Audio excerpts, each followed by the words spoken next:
Ano bang anong inyong reaksyon dun sa parang ang sinasabi palakasan lamang ba? Ang pagpasa sa basti, nalalaka daw ba yan? Pag influential ka, madali kang matatanggap dyan at makakapasa sa bar. Ano po ang inyong side naman sa bagay na ito? Alam mo, nakakalungkot nga yan, ano, na pati yung aming College of Law ay nakaladkad dyan sa usapin na yan. No? Siyempre, hindi totoo yung ganyan, Henry. No? Lahat naman ng College of Law, no? In fact, natatawa siguro sa sinabi ni Mr. Madriaga, no? Dahil alam na alam ng mga estudyante, ng mga profesor, no? Na walang bearing kung ano mang katatayuan mo sa buhay. Alam mo naman sa College of Law, pagalingan lamang yan. Talino ang pinag-uusapan dyan. So, hindi maaari, no, na para bang mag-influence spending ka lamang dyan. Marami naman kami mga estudyante, no, mga anak, sons and daughters, no, of prominent politicians. No? Siyempre, hindi natin babanggitin ng mga pangalan, hindi naman sila involved dito.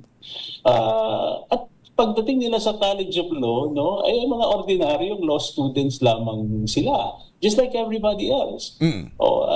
May mga anak din, mga justices, congressmen, no, na dumadaan sa aming law school. No.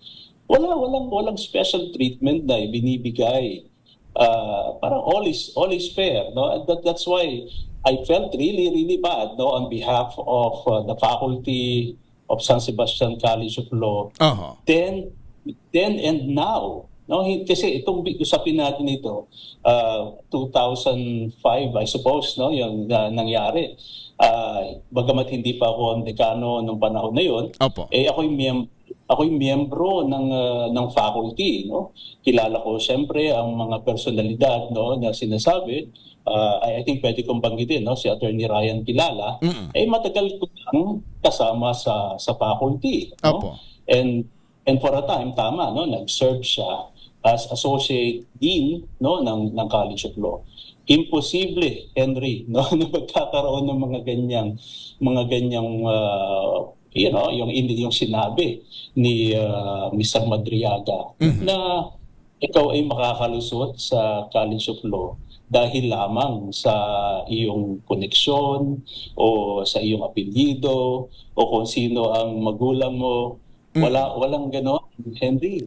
Lahat ng colleges of law, no, for a time I served as president of the Philippine Association of Law Schools. Kilala ko ang mga dekano ng iba't ibang law school sa buong Pilipinas.